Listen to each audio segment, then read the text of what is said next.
اللہ الرحمن الرحیم۔ حضرات گرامی،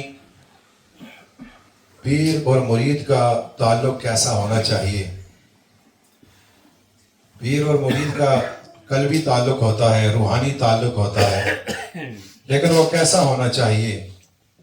اس حوالے سے ایک بڑا خوبصورت واقعہ وہ آپ کی نظر کرنا چاہتا ہوں۔ وہ آپ سنیں گے تو ایمان آپ کا تازہ ہوگا، ایمان آپ کا مضبوط ہوگا۔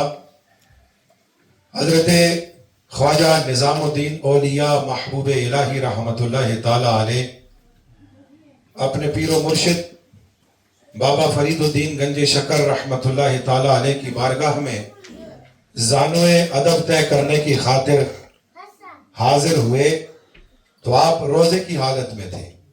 حضرت خواجہ نظام الدین اولیاء روزے کی حالت میں تھے کہ اسی حالت میں وہ اپنے پیر و مرشد کی بارگاہ میں حاضر ہوئے، بابا صاحب کی بارگاہ میں۔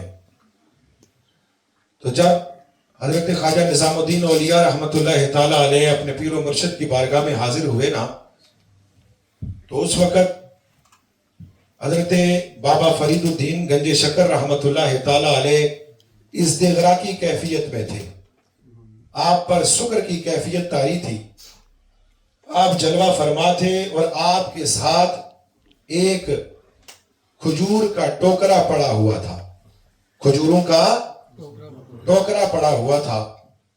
واقعہ بڑا مختصر ہے، لیکن اس میں ایک معرفت کا، طریقت کا بحر بے قرار نظر آتا ہے۔ آپ کے ساتھ کھجوروں کا ایک ٹوکرا پڑا ہوا تھا، آپ نے اسی شکر کی کیفیت میں، آپ نے اسی ازدغرا کی کیفیت میں ہاتھ بڑھایا، اس ٹوکرے میں سے ایک کھجور اٹھائی اور حضرت خواجہ نظام الدین اولیاء رحمت اللہ تعالی علیہ کی طرف بڑھائی۔ جب پیر و مرشد کا بڑا ہوا ہاتھ حضرت خواجہ نظام الدین اولیاء محبوب الہی رحمت اللہ تعالی علیہ نے دیکھا نا، تو فوراً حکم کی تعمیل کی غرض سے آپ نے وہ کھجور لی، منہ میں ڈالی، چبائی اور کھا لی۔ تھوڑی دیر بیٹھے، اپنے پیر و مرشد سے اجازت لے کر چلے گئے۔ ساتھ جو خدام تھے، خلفاء تھے، مریدین تھے، متوسلین تھے، معتقدین تھے، یاران طریقت تھے، سنگیان محبت و طریقت تھے، ان میں سے کسی ایک نے حضرت خواجہ نظام الدین اولیاء رحمت اللہ تعالی علیہ کی بارگاہ میں عرض کی کہ حضور، آپ تو روزے کی حالت میں تھے،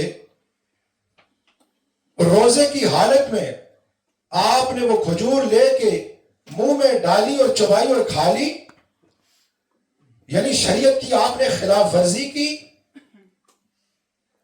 ان کے ذہن میں یہ خیال آیا کہ بھائی وہ کیسا شیخ ہے، کیسا مرشد ہے، وہ کیسا پیر ہے جس کو اتنا نہیں پتا کہ میرا مرید روزے کی حالت میں ہے، اور انہوں نے انجانے میں وہ کھجور آپ کی طرف بڑھائی، اور آپ تو جانتے تھے نا، جاننے کے باوجود آپ نے اپنے پیر و مرشد کی بارگاہ میں یہ عرض نہیں کی کہ حضرت میں تو روزے سے ہوں، بجائے یہ کہنے کے کہ میں روزے سے ہوں، آپ نے وہ کھجور لی، منہ میں ڈالی، چبائی اور کھا لی۔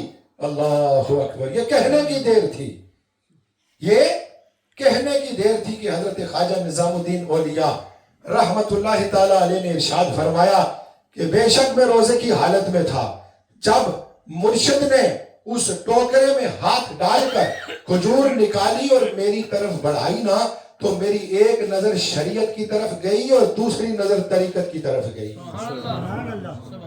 ایک نظر شریعت کی طرف گئی، دوسری نظر طریقت کی طرف گئی۔ شریعت میں مرشد کا، شریعت میں جان بوجھ کر روزہ توڑنے کا کفارہ تو مجھے نظر آ گیا، لیکن طریقت کی دنیا میں شیخ کا ہاتھ بڑا ہو اور خالی لوٹ جائے، مجھے کفارہ نظر نہیں آیا، مجھے کفارہ نظر نہیں آیا۔ حضرات گرامی، مرید کی 3 اقسام ہیں۔ مرید کی کتنی اقسام ہیں؟ 3 اقسام ہیں۔ ایک عام مرید ہے، ایک خاص مرید ہے، ایک خاص الخاص مرید ہے. یہ بات سننے کی ہے حضرات گرامی، اور یہ ریکارڈنگ بھی ہو رہی ہے. یہ سننے کی بات ہے، یہ آپ کو باتیں کتابوں میں نہیں ملیں گی. ایک خاص مرید، عام مرید، دوسرا خاص مرید، تیسرا خاص الخاص مرید. اب میں آسان پیرائے میں آپ کو سمجھاؤں گا کہ عام مرید کسے کہتے ہیں. عام مرید اس کو کہتے ہیں جو پیر کی مجلس میں آئے، پیر کی محفل میں آئے اور پیر سے دنیا مانگے. ہم مانگتے نہیں، یہ میں عرف عام میں کہہ رہا ہوں. عرف عام میں ہم پیروں کی بارگاہ میں جا کر پیروں سے مانگتے نہیں، ہم پیروں سے دعائیں کرواتے ہیں. آپ میں سے کوئی ایسا شخص ہے جو حضرت صاحب قبلہ کی محفل میں جاتا تھا اور جا کے وہ یہ کہتا تھا کہ حضرت مجھے یہ چیز چاہیے، مجھے یہ چیز دیں؟ نہیں. آپ کیا کہتے تھے؟ حضرت اللہ کی بارگاہ میں دعا کریں کہ یہ میرا مسئلہ حل ہو جائے. اللہ کی بارگاہ میں دعا کریں حضرات گرامی کہ میری یہ پریشانی دور ہو جائے، میری یہ مصیبت دور ہو جائے، میری یہ آزمائش دور ہو جائے، میرا یہ امتحان دور ہو جائے. ہم اللہ والوں کی مجلس میں جا کر مانگتے نہیں، اللہ والوں سے دعائیں کرواتے ہیں. اس لیے کہ ہمارا یہ عقیدہ، یہ ایمان، یہ یقین ہے کہ اللہ والوں کی خدا سنتا بھی ہے اور قبول بھی کرتا ہے. ایک ہے عام مرید جو پیر کی مجلس میں جاتا ہے، جو پیر کی محفل میں جاتا ہے تو پیر سے دنیا مانگتا ہے.